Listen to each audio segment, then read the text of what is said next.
పరేష్ రావల్ నిష్క్రమణ తర్వాత బ్యాక్కొటేషన్ హేరా ఫేరీ 3 బ్యాక్కొటేషన్ టీం గందరగోళంలో పడిన సంగతి తెలిసిందే.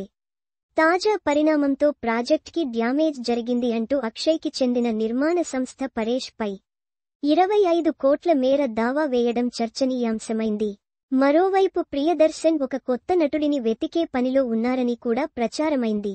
అయితే అన్నిటికీ చెక్ పెడుతూ ఈ ప్రాజెక్టులో కీలక నటుల్లో ఒకరైన సునీల్ శెట్టి మాట్లాడుతూ ఈ ప్రాజెక్ట్ నుంచి పరేష్ రావల్ తప్పుకునే అవకాశం లేదని అన్నారు.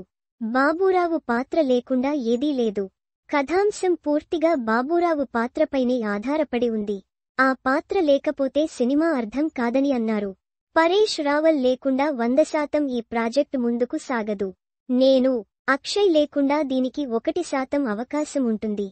కానీ పరేష్ జీ లేకుండా 100% ప్రాజెక్టు ముందుకు జరగదు అని నొక్కి చెప్పారు. పరేష్ రావల్ లేకుండా హేరా ఫేరీని ఊహించడం అసాధ్యమని సునీల్ శెట్టి అన్నారు. బాబూరావు పాత్ర ప్రాధాన్యత గురించి మాట్లాడుతూ రాజు మరియు శ్యామ్ మధ్య డైనమిక్ బాబూరావు ఉంటేనే ఇది వర్కౌటవుతుంది. ఎందుకంటే వారిని అద్దెదారులుగా కలిపింది అతడే కదా అని సునీల్ శెట్టి అన్నారు. అసలు పరేష్ ఈ సినిమా నుంచి తప్పుకున్నారనే వార్తతో ఆశ్చర్యపోయానని సునీల్ శెట్టి అన్నారు. దీనిపై అసలు తనకు ఎలాంటి అవగాహన లేదని తెలిపారు.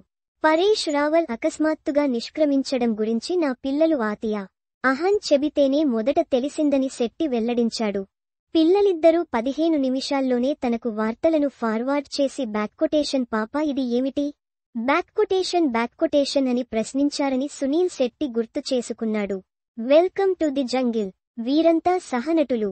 సహనటుడు ఊహించని విధంగా ప్రాజెక్ట్ నుండి వైదొలిగిన తీరుపై అపనమ్మకంగా ఉన్నానని అన్నాడు.